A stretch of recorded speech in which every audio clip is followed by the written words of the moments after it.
اعوذ باللہ من الشیطان الرجیم، بسم اللہ الرحمن الرحیم۔ السلام علیکم ورحمۃ اللہ وبرکاتہ۔ آج انشاءاللہ تعالی ہم سورہ الفاتحہ جو کہ سب سے پہلی سورت ہے قرآن کی، اس کی تلاوت اور تفسیر انشاءاللہ کریں گے۔ اور سورہ الفاتحہ کی اہمیت یہ ہے کہ اللہ تعالیٰ کے حکم سے یہ سب سے زیادہ پڑھی جانے والی سورت ہے۔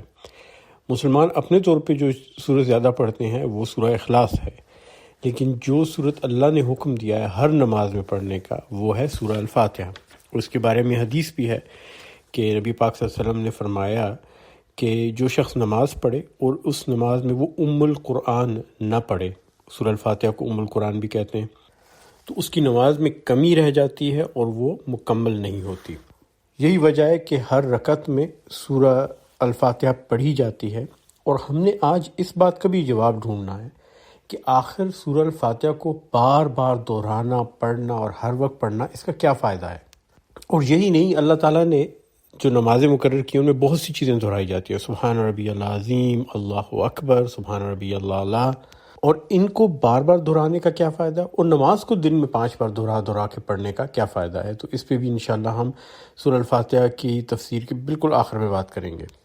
اس کے علاوہ جو سوالات سورہ الفاتحہ کے بارے میں اٹھائے جاتے ہیں ان میں سے ایک سوال تو یہ ہے کہ اس میں رحمان اور رحیم کا تصور جو ہے وہ کیا ہے، اور دونوں الفاظ ملتے جلتے ہیں تو پھر 2 الفاظ استعمال کرنے کی ضرورت کیا تھی۔ پھر اس میں یہ سوال بھی ہوتا ہے کہ اگر اللہ تعالیٰ رحمان اور رحیم ہے تو اس نے پھر جہنم کیوں بنائی۔ اور اسی طرح آیہ نمبر 5 میں ہم کہتے ہیں کہ ایاک نستعین، ہم اللہ سے ہی مدد مانگتے ہیں، تو وہاں پر یہ سوال اکثر اٹھایا جاتا ہے کہ تقریباً ہر مسلمان کی زندگی میں ایک ایسا وقت آتا ہے جب وہ اللہ سے بہت مدد مانگتا ہے اور بڑی مشکل میں ہوتا ہے، لیکن اس کو مدد ملتی نظر نہیں آتی، اور پھر یہ اعتراض بھی ہوتا ہے کہ بھئی اللہ تعالیٰ تو کہتا ہے مجھ سے ہی مدد مانگو، اور جب مانگی مدد تو کیوں نہیں ملی۔ تو اس کا جواب بھی سورہ الفاتحہ میں ہے، لیکن ہم لوگوں کو اکثر یہ جواب ڈھونڈنے میں مشکل پیش آتی ہے۔ تو آج انشاءاللہ یہ مشکل آسان کرے گا اللہ، اور ہم اس کا جواب بھی تلاش کریں گے کہ جب ہم اللہ تعالیٰ سے بہت زیادہ مدد مانگتے ہیں تو کیا وجہ ہے کہ کبھی کبھی وہ مدد نہیں آتی۔ اور پھر صراط المستقیم جو ہے 6 آیت میں، اس کے بارے میں بھی کافی ترجموں میں بھی اختلاف ہے اور تفاسیر میں بھی اختلاف ہے، تو ہم نے اس پہ بھی بات کرنی ہے کہ یہ صراط المستقیم کیا ہے اور اس کا کیا تصور ہے۔ اور یقین کیجیے گا کہ 99.9% مسلمانوں میں جو صراط المستقیم کا تصور ہے وہ تصور نہیں جو اللہ تعالیٰ نے سورہ الفاتحہ میں بیان کیا ہے، تو اس پہ بھی بات ہوگی انشاءاللہ۔ لیکن اس سے پہلے یہ جاننا ہے کہ الفاتحہ کو الفاتحہ کیوں کہتے ہیں۔ الفاتحہ کا مطلب ہے افتتاح کرنے والی، دیباچہ جیسے ہوتا ہے کسی کتاب کا، آغاز کلام، اور یہ وہ صورت ہے جو مکمل نازل ہوئی سب سے پہلے۔ تو سورہ الفاتحہ کے نازل ہونے سے پہلے آیات نازل ہوئی تھیں، سورہ العلق کی، سورہ المزمل کی، سورہ المدثر کی، لیکن پوری صورت کوئی نازل نہیں ہوئی تھی۔ تو قرآن مجید کی وہ صورت جو پوری کی پوری نازل ہوئی سب سے پہلے وہ سورہ الفاتحہ ہے۔ تو آغاز کرتے ہیں جی، بسم اللہ الرحمن الرحیم، اللہ کے نام سے جو رحمان اور رحیم ہے۔ اور یہیں سے مسلمانوں میں اختلاف شروع ہو جاتا ہے۔ کچھ علماء کا یہ خیال ہے کہ بسم اللہ الرحمن الرحیم سورہ الفاتحہ کا حصہ ہے، اور کچھ علماء کا یہ خیال ہے کہ یہ سورہ الفاتحہ کا حصہ نہیں ہے اور یہ اضافی آیت ہے۔ اور اس بارے میں دونوں طرف سے دلیلیں دی جاتی ہیں اور بڑی مضبوط دلائل دیے جاتے ہیں۔ اور میری اس بارے میں ایک تیسری رائے ہے۔ تو 2 آراء تو یہ ہے نا، کچھ کہتے ہیں کہ یہ قرآن مجید میں سورہ الفاتحہ کا حصہ ہے، یہ ہوگی پہلی رائے۔ دوسری رائے یہ ہے کہ یہ سورہ الفاتحہ سے ہٹ کے ہے، اور تیسری رائے میری یہ ہے کہ اس بات کا میں آپ کو یقین دلاتا ہوں کہ نہ تو قبر میں اور نہ قیامت کے دن اللہ تعالیٰ ہم سے یہ پوچھے گا کہ بسم اللہ الرحمن الرحیم سورہ الفاتحہ کا حصہ ہے یا نہیں ہے۔ اس کو پڑھ لیجئے تو اچھا ہے، نہ پڑھیں تو کوئی حرج نہیں، اکثر لوگ پڑھتے ہیں، تقریباً سارے ہی پڑھتے ہیں، قرآن شروع کرتے ہوئے ہر کوئی پڑھتا ہے، تو کوئی فرق نہیں پڑتا چاہے اس کا حصہ ہے یا نہیں۔ یہ ایک فلسفیانہ بحث ہے، اور اس میں الجھ کے مسلمانوں کے اندر صرف اور صرف اختلاف اور فرقہ بازی پیدا ہوتی ہے، اس کے علاوہ کوئی فائدہ نہیں۔ اور آپ دیکھیے گا کہ ہمارے ہاں زیادہ تر جو فروعی مسائل ہیں، 99% مسائل اور سوالات ایسے ہی ہوتے ہیں جن کا ہماری دنیا اور آخرت سے کوئی تعلق نہیں، فلسفیانہ بحثیں ہوتی ہیں اور ان پہ ہم مسلمان بٹ جاتے ہیں مختلف فرقوں میں۔ تو جس چیز کا قیامت کے دن مجھ سے اور آپ سے سوال نہیں ہونا اور نہ اللہ تعالیٰ نے ہماری رائے لینی ہے بسم اللہ الرحمن الرحیم کو سورہ الفاتحہ میں شامل کرنے کے بارے میں یا نکالنے کے بارے میں، تو اس کے بارے میں پریشان ہونے کی کوئی ضرورت نہیں، لیکن انشاءاللہ ہم تفسیر کی ابتدا بسم اللہ الرحمن الرحیم سے ہی کریں گے۔ تو یہاں پر چیزیں آ جاتی ہیں جی 4، ایک تو اسم ہے، اور پھر ہے اللہ، اور پھر ہے رحمان، اور پھر رحیم۔ تو لفظ اسم جو ہے یہ عربی کے لفظ وسمہ سے نکلا ہے۔ وسمہ کا مطلب ہوتا ہے نشان، ایسا نشان جو کسی ایک چیز کو دوسری چیز سے ممتاز کرے، اس سے الگ کرے۔ اس سے ملتے جلتے الفاظ میں وسامہ اور وسیم آتا ہے، جس کا مطلب ہوتا ہے خوبصورتی۔ تو اسم سے مراد وہ خوبصورت نشان ہے جو ایک چیز کو دوسری چیز سے منفرد کرے، اور یہ نام کے معنوں میں اسی لیے استعمال ہوتا ہے کیونکہ نام سے انفرادیت بنتی ہے۔ آپ کے سامنے بہت سے انسان کھڑے ہیں اور ان میں اگر آپ نام دے دیں انہیں مختلف، تو آپ کو ایک انسان کو دوسرے انسان سے بتانے میں آسانی ہوتی ہے۔ اگلا لفظ ہے اللہ، اور ہم نے لفظ اللہ کے بارے میں سورہ اخلاص کی تفسیر میں بھی بات کی تھی۔ اس کے بارے میں مسلمان علماء جو ہیں ان کے اندر 2 رائے ہیں، اور غیر مسلم علماء میں 1 رائے ہے۔ تو مسلمان علماء یہ کہتے ہیں کہ لفظ اللہ جو ہے یہ لفظ الہ سے نکلا ہے، یہ آدھے علماء کی رائے ہے، اور ان کا یہ کہنا ہے جی کہ الہ سے مراد ہے معبود، اور الہ وہ معبود جو ہے وہ اللہ بن گیا۔ اور تمام غیر مسلم اس پہ متفق ہیں، جتنے بھی آپ کو غیر مسلم ملیں گے اسکالرز علماء جو قرآن کے اوپر تحقیق کرتے ہیں وہ اس پہ متفق ہیں۔ اس کی وجہ یہ ہے کہ لفظ الہ عبرانی زبان میں پایا جاتا ہے، تورات زبور میں ہے، اور ان سب کی یہ شدید خواہش ہوتی ہے یہ بتانے کی کہ خدا کے بارے میں جو پہلا لفظ استعمال ہوا ہے انسانوں کے ہاں وہ الہ ہے، اور باقی سارے لفظ اس سے نکلے ہیں۔ لیکن ہمیں یہ معلوم ہے کہ اللہ کا لفظ آدم علیہ السلام کے زمانے سے اللہ کے لیے استعمال ہو رہا تھا، اور عربی میں یہ لفظ منفرد موجود ہے۔ جو عربی زبان کے قواعد و ضوابط کو سمجھتے ہیں انہوں نے تحقیق کر کے ثابت کیا ہے کہ لفظ اللہ الہ سے نہیں نکلا۔ وجہ یہ ہے کہ عربی زبان میں جب آپ کسی بھی لفظ کو دوسرے لفظ سے اخذ کرتے ہیں تو اس کو مشتق کہتے ہیں، اور اس میں الف لام کا اضافہ کرتے ہیں۔ تو جب اس لفظ کو، اس نام کو پکارا جائے اور اس کے ساتھ یا لگایا جائے تو پھر الف لام کا اضافہ نہیں ہوتا۔ میں آپ کو مثال دے کے واضح کرتا ہوں۔ لفظ ہے رحمان، آپ اس کے ساتھ الف لام لگاتے ہیں تو بن جاتا ہے الرحمن، لیکن جب آپ رحمان کو بلانا چاہتے ہیں تو آپ کہتے ہیں یا رحمان، یا الرحمن نہیں کہتے۔ تو اس لحاظ سے اگر اللہ کا لفظ الہ سے نکلا ہے اور الہ ہے، تو جب آپ اللہ تعالیٰ کو یا اللہ کہہ کے بلائیں گے تو پھر آپ یا اللہ نہیں کہیں گے، آپ یا الہ کہیں گے۔ لیکن ہمیں معلوم ہے کہ عربی زبان میں اللہ تعالیٰ کو بلانے کے لیے یا اللہ کا لفظ استعمال کیا جاتا ہے۔ دوسری بات، ابھی ہم نے جیسے رحمان کی مثال دی، تو دیکھیے رحمان کے ساتھ جب آپ لگاتے ہیں تو آپ اس کو بولتے ہوئے الرحمن نہیں کہتے، آپ الرحمن کہتے ہیں۔ بیچ میں جو لام ہے وہ ساکت ہو جاتا ہے، اس کو آپ ادا نہیں کرتے۔ اسی طرح رحیم میں آپ جب لگا کے لکھتے ہیں الرحیم، تو اس کو بولتے ہوئے آپ الرحیم کہتے ہیں۔ تو اگر اللہ الہ سے نکلا ہوتا اور الہ سے اللہ بنا ہوتا تو پھر آپ اللہ کہتے، اللہ نہ کہتے، لیکن اس کے اوپر شد ہے، اور اللہ جو کہتے ہیں تو اس سے یہ بات ثابت ہوتی ہے کہ یہ لفظ اپنے طور پہ ایک جامد لفظ ہے اور یہ دوسرے لفظ سے نہیں نکلا، یعنی یہ مشتق نہیں ہے۔ اب دونوں کو ملا کے دیکھیں، ہم نے اسم کی بات کی اور اللہ کی بات کی۔ تو جب ہم بسم اللہ کہتے ہیں تو یہاں بے کے اضافے سے آپ اللہ کو مدد کے لیے بلا رہے ہیں۔ یہ اس وقت کہا جائے گا بسم اللہ جب آپ کسی سے مدد کی درخواست کرتے ہیں۔ تو اردو میں جب ہم ترجمہ کر کے کہتے ہیں اللہ کے نام سے، تو اس کا مطلب ہوتا ہے کہ میں اللہ کے نام سے اس کی مدد لے کے کوئی کام کرنا چاہتا ہوں۔ اور اگلے الفاظ جو آتے ہیں وہ ہے رحمان اور رحیم، اور دونوں بظاہر ملتے جلتے ہیں لیکن دونوں میں بڑا فرق ہے۔ پہلی چیز یہ دیکھتے ہیں کہ ان میں کیا چیز مشترک ہے۔ تو دونوں الفاظ رحمان اور رحیم رحمہ سے نکلے ہیں، اور رحمہ سے مطلب ہے ماں کا رحم یا بچے دانی، اور جب یہ لفظ استعمال کیا گیا اللہ تعالیٰ کی ذات کے لیے تو اس پہ سخت قسم کے شدید اعتراضات لوگوں نے کیے، کیونکہ اللہ تعالیٰ کا تصور تقریباً ہر مذہب میں ہے، ہر مذہب میں ایک سب سے بڑے اعلیٰ ترین خدا کا تصور ہے۔ وہ مذاہب بھی جن میں چھوٹے چھوٹے دیوی دیوتا ہیں ان میں بھی ایک بہت بڑے خدا کا تصور ضرور ہے، اور کہیں بھی کسی بھی مذہب میں مادر رحم یا بچے دانی کے لیے جو لفظ استعمال ہوتا ہے اس کو اللہ کی شان بیان کرنے کے لیے استعمال نہیں کیا گیا، اور یہ چیز صرف اور صرف اسلام میں پائی جاتی ہے۔ اور اس میں ایک راز ہے، ایک وجہ ہے اللہ نے ایسا کیوں کہا۔ آپ سوچئے کہ ایک بچہ جو ماں کے پیٹ میں ہوتا ہے اس کو ماں سے خوراک بھی مل رہی ہے، تحفظ بھی مل رہا ہے، اس کی بڑھوتی بھی ہو رہی ہے، وہ بڑا بھی ہو رہا ہے، اس کو وہاں پر ہر قسم کی آسائش بھی ہے، اور ماں اس کے لیے سب کچھ کر رہی ہے، کھانا پینا ہوا پانی سب کچھ اس کو میسر کیے جا رہی ہے، اپنے جسم سے بھی نکال کے دے رہی ہے۔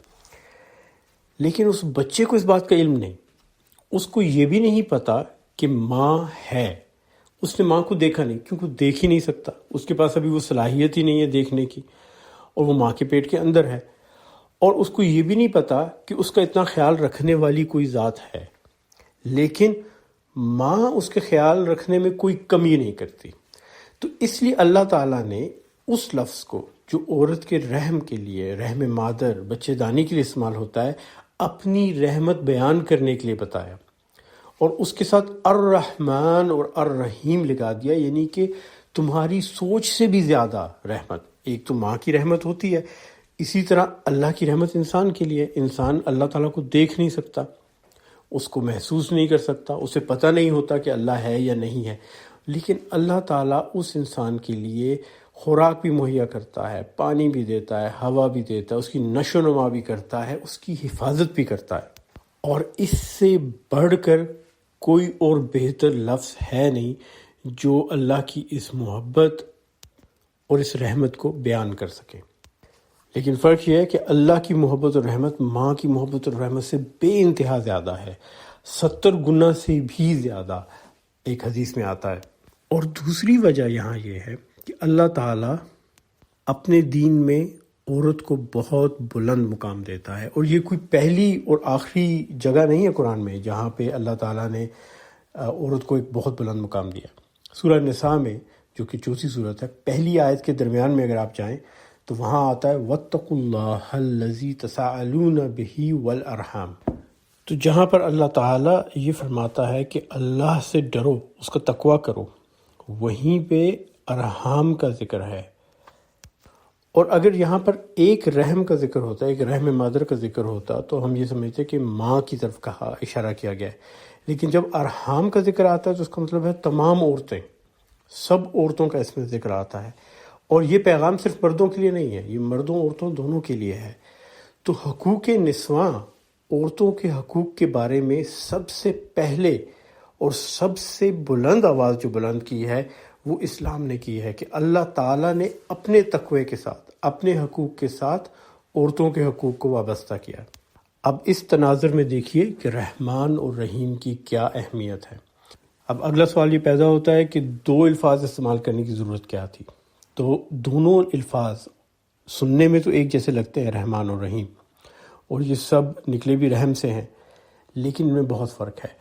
رحمان سے مراد ہے فوری طور پر رحم کرنے والا، اور رحیم سے مراد ہے جو ہمیشہ رحم کرتا رہے ہر آنے والے وقت میں۔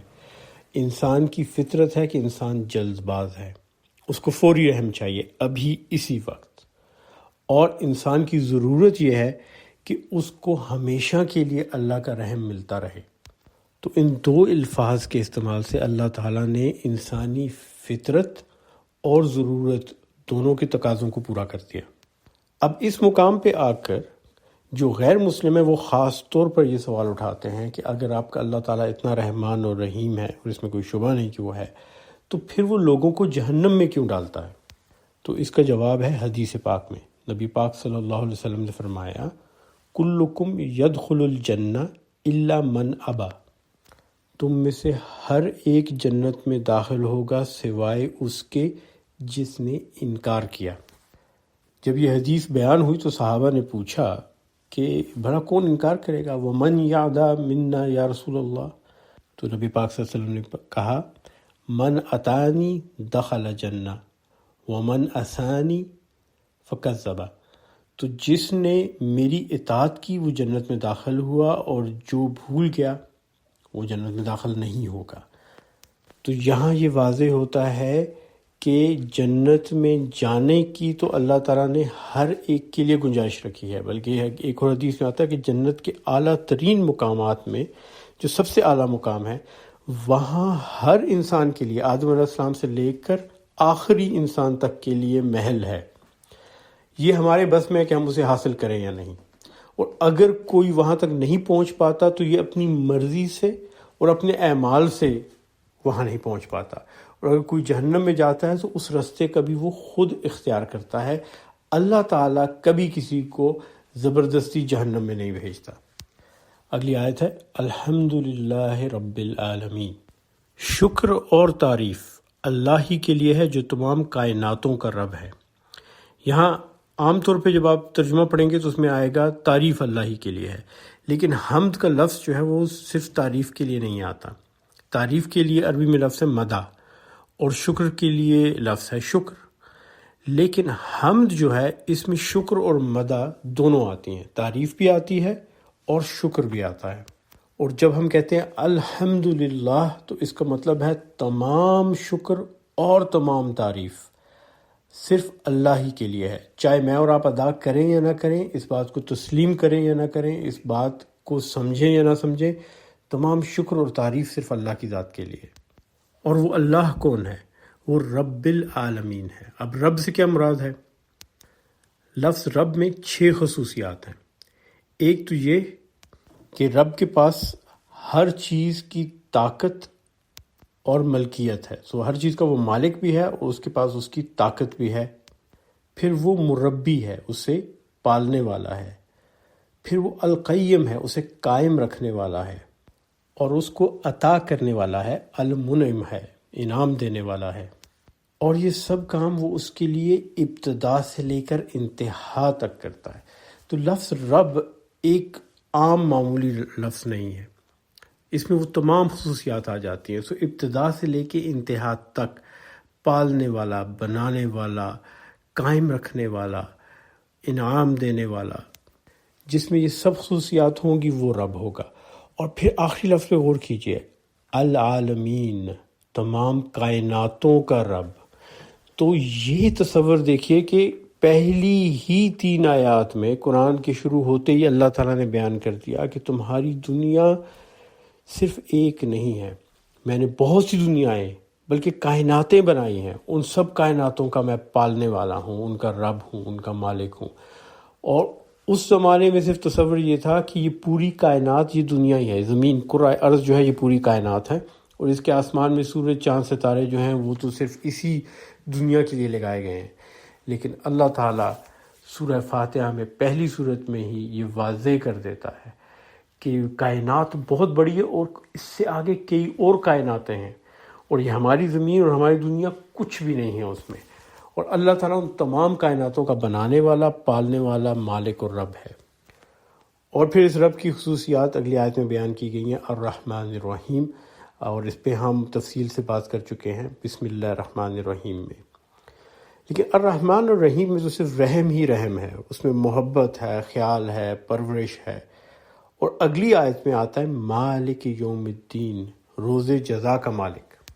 جو لفظ دین ہے وہ دین سے نکلا ہے، اور دین کا مطلب ہوتا ہے لین دین یا ادھار، اور دین سے مراد جزا بھی ہے اور حکومت بھی ہے۔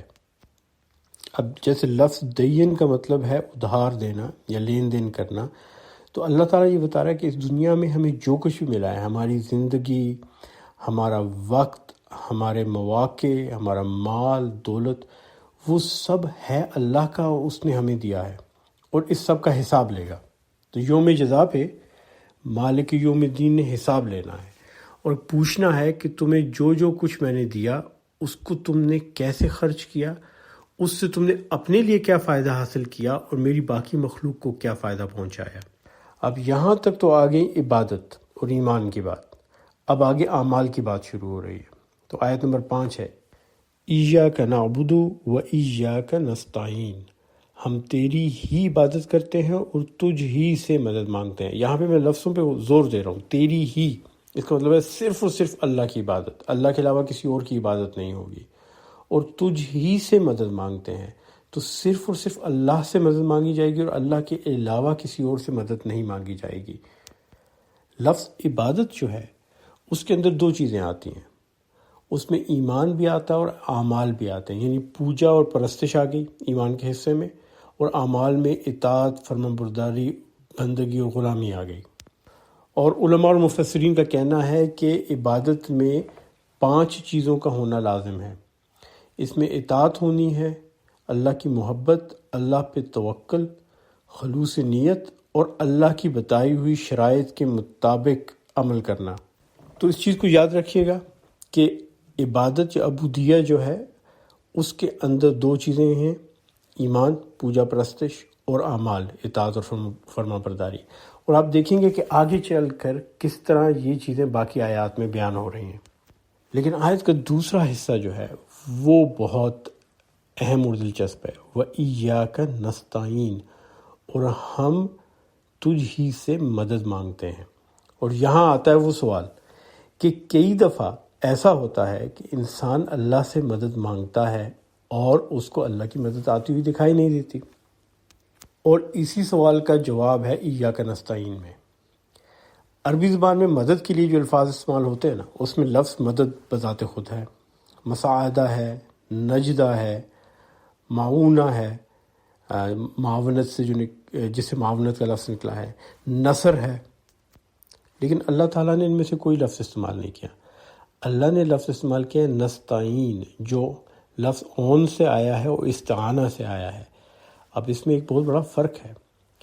استعانہ وہ مدد ہے جو اس شخص کو دی جاتی ہے جو خود کچھ کوشش کر رہا ہو۔ تو اگر آپ کسی کاوش میں لگے ہیں، کوئی کام کر رہے ہیں اور دوسرا آ کے آپ کی مدد کرتا ہے تو اس کو استعانہ کہتے ہیں۔ آپ نے کام شروع کیا لیکن وہ کام آپ کے بس سے باہر ہو گیا، یا اس کام میں آپ تھک گئے، یا اس کام کو آپ تکمیل تک نہ پہنچا سکے، تو اس میں جو آ کے آپ کی مدد کرے گا نا، اس کو استعانہ کہتے ہیں۔ تو اللہ تعالیٰ نے ایک اصول وضع کیا ہے کہ تم میری طرف 1 قدم آؤ، میں تمہاری طرف 10 قدم بڑھوں گا، لیکن پہلا قدم اٹھانا بہت ضروری ہے۔ اور ہم مشکل وقت میں جب تھک ہار جاتے ہیں تو ہمت چھوڑ کے بیٹھتے ہیں اور پھر اللہ سے استعانت مانگتے ہیں، اور اللہ تعالیٰ کا وعدہ یہ ہے کہ استعانت تب ملے گی جب تم خود بھی کوشش کرتے رہو گے۔ اگر انسان نے اپنی کوشش روک دی تو استعانت نہیں ملے گی۔ اور یقین کیجیے، آپ جب بھی اللہ سے مدد مانگتے ہیں، اللہ کی مدد حاضر ہوتی ہے، لیکن آپ اس مدد تک پہنچ نہیں رہے ہوتے، اور آپ یہ سوچ رہے ہوتے ہیں کہ یہ میرے بیٹھے بیٹھے سب کچھ ہو جائے گا۔ بیٹھے بیٹھے اللہ تعالیٰ کوئی کام نہیں کرے گا، کہ یہ اللہ کے اصول کے خلاف ہے۔ اور یہی چیز سورہ الفاتحہ میں اللہ تعالیٰ ہمیں سمجھا رہا ہے۔ آیہ نمبر 6 ہے جی، اہدنا الصراط المستقیم، ہمیں سیدھا رستہ دکھا۔ اور یہ ہے وہ مقام جہاں پر صراط المستقیم کے بارے میں غلط فہمی پیدا ہوئی۔ تو پہلے اہدنا سے شروع کرتے ہیں کہ اہدنا کا کیا مطلب ہے۔ اہدنا کا مطلب ہے ہدایت دینا، اور یہ لفظ ہدیہ سے نکلا ہے۔ ہدا یا ہدیہ عربی زبان میں تحفے کو کہتے ہیں۔ اور اگر یہاں اللہ تعالیٰ یہ کہنا چاہتا نا کہ ہمیں سیدھا رستہ دکھا دے، تو اللہ تعالیٰ کہتا اہدنا الی الصراط، لیکن یہاں لفظ استعمال کیا گیا ہے اہدنا الصراط المستقیم۔ اہدنا الصراط المستقیم کا مطلب یہ ہے کہ سیدھے رستے پہ ہمارے ساتھ رہ کے ہماری رہنمائی فرما، یعنی جہاں تک وہ رستہ ہے اس کے آخر تک ہمارے ساتھ رہے اور رہنمائی فرما۔ اور یہ بہت بڑا فرق ہے، یعنی اللہ تعالیٰ آپ کے ساتھ رہے گا۔ آپ اگر سیدھے راستے پر ہوں گے تو وہ آپ کے ساتھ رہے گا، اور آپ اس سے مدد ایک وقت میں نہیں، سارے وقت کی، ہمیشہ کی، پوری منزل تک کی مدد مانگ رہے ہیں، سارے سفر کی مدد مانگ رہے ہیں۔ لیکن یہاں دلچسپ چیز ہے صراط المستقیم۔ اب یہاں میں آپ سے عرض کروں گا کہ آپ سوچئے، ذہن میں تصور کیجئے کہ سیدھا راستہ آپ کے ذہن میں کیسا ہے۔ اور میں نے بھی اس کا تصور کیا، اور بہت دہائیوں تک اپنی زندگی میں اس کا ایک تصور بنا کے بیٹھا تھا، اور میرے جو چشم تصور نے دیکھا کہ سیدھا راستہ جو ہے وہ ایک بڑا سیدھا سا روڈ ہے، ہائی وے ہے، موٹر وے ٹائپ کا، بالکل سیدھا رستہ ہے، سیدھا چلا جا رہا ہے تا حد نظر افق تک۔ اور رستے کے لیے جو الفاظ استعمال ہوتے ہیں ان میں طریق ہے، جو روڈ کو آج کل کے زمانے میں بھی سڑک کو طریق کہا جاتا ہے، مسار ہے، شارع ہے، جیسے ہم کہتے ہیں شارع عام، فج ہے، سبیل ہے، اور صراط ہے۔ اور صراط سے مراد ہے ایک بہت کشادہ رستہ، کھلا رستہ جو بالکل سیدھا ہو اور بہت لمبا ہو۔ تو کشادہ کی سمجھ آتی ہے، جب بہت کھلا رستہ ہوگا تو وہاں پہ کیا ہوگا کہ بہت سے لوگ ایک ساتھ چل سکیں گے، اور اسی لیے جو لفظ استعمال ہوا ہے وہ ہے عہدنا، ہمیں، یہ نہیں کہا گیا کہ مجھے، بلکہ جمع کا صیغہ استعمال ہوا ہے، عہدنا الصراط المستقیم، ہمیں سیدھا رستہ دکھا۔ تو یہ تو سمجھ آ گئی کہ آپ جب صراط مستقیم پہ چلیں گے تو آپ اکیلے نہیں ہوں گے، ایک تو اللہ آپ کے ساتھ ہوگا آخر تک، اور بہت سے اور لوگ ہوں گے، بہت سے ایمان والے ہوں گے، اور آپ نے اکیلے چلنا بھی نہیں ہے، آپ نے سب کو ساتھ لے کے چلنا ہے۔ وہ سب جو آپ کے پاس ہیں، آپ کے خاندان والے، آپ کے والدین، اولاد، دوست، احباب، ان سب کو ساتھ لے کے چلنا ہے۔ اسی لیے آپ دعا بھی کر رہے ہیں کہ ہمیں سیدھا رستہ دکھا۔ تو 3 چیزیں صراط میں آ گئیں، بہت لمبا رستہ ہے، اس پہ وقت لگے گا، یہ بہت کشادہ رستہ ہے، کھلا رستہ ہے، اس پہ بہت سے لوگ ساتھ چلیں گے، اور یہ سیدھا رستہ ہے۔ لیکن سوال یہ پیدا ہوتا ہے، اگر صراط سیدھا رستہ ہے تو مستقیم کیا ہے؟ تو مستقیم نکلا ہے لفظ استقامہ اور قیام سے۔ ہم کہتے ہیں نا نماز میں قیام کے لیے کھڑے ہو جاتے ہیں، نماز قائم کرو، سیدھے کھڑے ہو جاؤ۔ مستقیم کا مطلب ہے بالکل سیدھا اوپر کی طرف، آسمان کی طرف۔ اب غور کیجئے، صراط المستقیم ایک سیدھا رستہ ہے جو بالکل سیدھا افق کی طرف نہیں جا رہا، پلین نہیں جا رہا، زمین کے ساتھ نہیں جا رہا، یہ اوپر کی طرف جا رہا ہے، یہ ٹیک آف کر رہا ہے، جس طرح ایک پہاڑ کے اوپر کوئی رستہ جاتا ہے۔ تو اللہ تعالیٰ یہ بتانا چاہ رہا ہے کہ جو صراط المستقیم ہے وہ آسان رستہ نہیں، وہ اس قسم کی سڑک اور شاہراہ اور موٹر وے نہیں ہے جہاں آپ گاڑی نیوٹرل کر کے چھوڑ دیں۔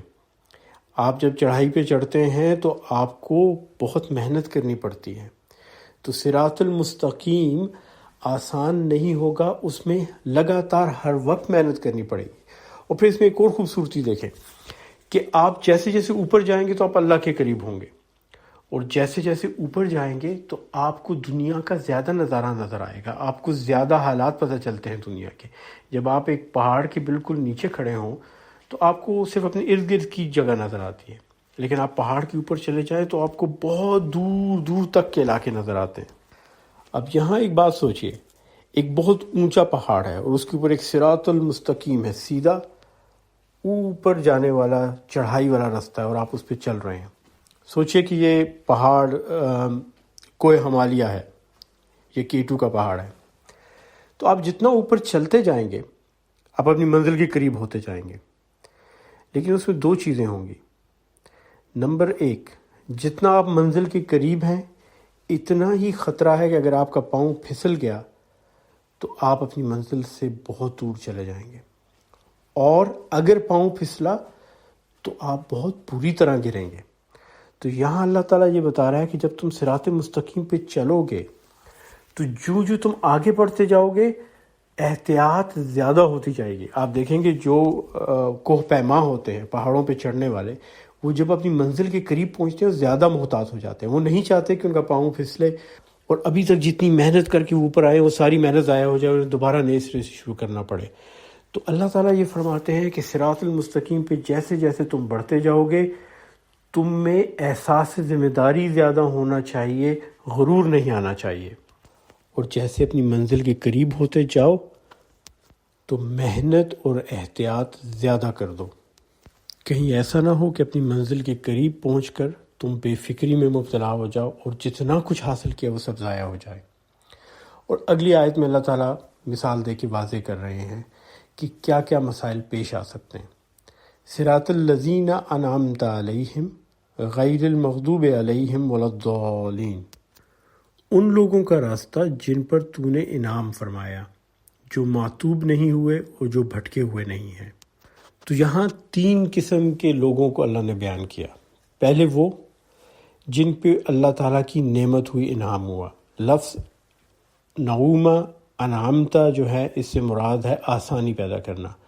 تو جب آپ اللہ سے مدد مانگتے ہیں اور بے شک آپ چڑھائی کے راستے پہ صراط المستقیم پہ جا رہے ہیں، جو اوپر کی طرف سیدھا راستہ جا رہا ہے، اللہ تعالیٰ آپ کے لیے آسانیاں پیدا کر دے گا۔ لیکن یہاں دو مسائل پیدا ہو سکتے ہیں۔ کچھ لوگ ایسے ہیں جو بھٹک جاتے ہیں راستے سے، اور کچھ ایسے ہیں جن کے اوپر اللہ کا عذاب اور عطاب نازل ہوتا ہے۔ اب یاد کریں کہ ہم نے شروع میں کہا تھا کہ عبادت جو ہے اللہ تعالیٰ کی، عبودیت جو ہے، اس کی دو شرائط ہیں۔ ایک تو ہے ایمان پرستش، یعنی اللہ پہ ایمان رکھنا، سمجھنا دین کو، اور دوسرا اعمال ہے۔ تو اگر آپ کا ایمان بھی مکمل ہے اور آپ کے اعمال بھی اچھے ہیں تو آپ پہ اللہ کی نعمت ہے، آپ صراط مستقیم پر ہیں۔ اگر ایمان نہیں ہے، دین کی سمجھ نہیں ہے، تو اعمال غلط ہوں گے۔ اس صورت میں انسان بھٹک جاتا ہے، کیونکہ وہ کوشش تو کر رہا ہے لیکن اس کو چونکہ سمجھ نہیں ہے تو وہ بھٹک گیا۔ لیکن اگر سمجھ ہے، ایمان ہے اور دین کو صحیح طرح جان لیا، اس کے باوجود نیک اعمال نہیں کیے جا رہے، تو پھر اللہ کا عذاب اور عذاب آتا ہے۔ اب آپ دیکھیے کہ کتنا خوبصورت ربط ہے تمام آیات میں۔ آپ شروع سے لے کے چلیں تو آخر تک ہر آیت کے اندر کا جو پیغام ہے وہ اگلی آیت سے ملا ہوا ہے، اور یہیں سے آپ کو سمجھ آ جاتی ہے کہ لفظ عبادہ کیوں استعمال کیا گیا، جس میں ایمان، پرستش اور اعمال دونوں چیزوں کا عنصر شامل ہے۔ یہ آخری آیت ہے، آیت نمبر 7، اور عموماً اس آیت کے بعد سنت ہے کہ ہم آمین کہتے ہیں۔ بالکل اسی طرح جس طرح جب ہم سورہ 3 پڑھتے ہیں تو آخری آیت میں ہم کہتے ہیں الیس اللہ باحکم الحاکمین، کیا اللہ سب حاکموں سے بڑا حاکم نہیں ہے؟ تو اس کے بعد سنت ہے، نبی پاک صلی اللہ علیہ وسلم فرمایا کرتے تھے سبحانک فبلا وَأَنَّ عَلَى ذَلِكَ مِنَ الشَّاهِدِينَ، اللہ کی ذات پاک ہے، ہاں، اور میں اس بات پر شہادت دینے والوں میں سے ہوں۔ تو اسی طرح سنت ہے کہ آخری آیت میں صراط الذین انعمت علیہم غیر المغضوب علیہم ولا الضالین پہ آ کے آمین کہنا چاہیے۔ اور جناب اب پیدا ہوا وہ آخری سوال جو کہ بہت سے ذہنوں میں اٹھتا ہے، اور غیر مسلم اور مسلمان دونوں اس سوال پہ سوچتے ہیں، اور وہ سوال یہ ہے جناب کہ آخر سورہ الفاتحہ کو بار بار بار بار کیوں دہرایا جاتا ہے؟ صرف یہی نہیں بلکہ نماز میں اور بہت سی چیزیں ہیں، اللہ اکبر ہے، سبحان ربی العظیم ہے، سبحان ربی الاعلیٰ ہے، التحیات للہ ہے، والصلوات والطیبات ہے۔ کیوں دہرایا جاتا ہے انہیں؟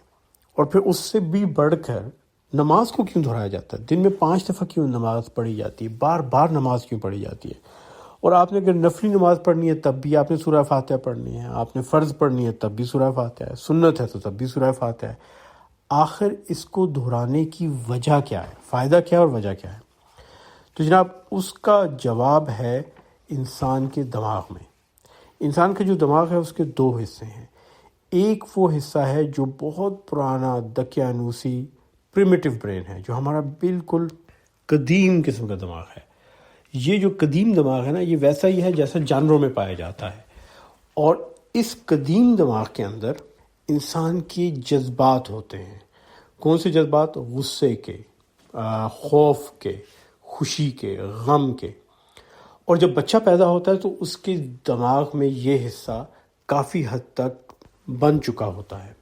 تو اسی لیے آپ نے دیکھا ہو کہ بچے اپنے جذبات سے فیصلے کرتے ہیں، ان کو جس بات پہ غصہ آئے غصہ کرتے ہیں، جس بات پہ خوشی ہو خوشی کا اظہار کرتے ہیں، چیزیں اٹھا کے پھینک دیں گے، توڑ دیں گے، ماریں گے، روئیں گے، چیخیں گے، چلائیں گے۔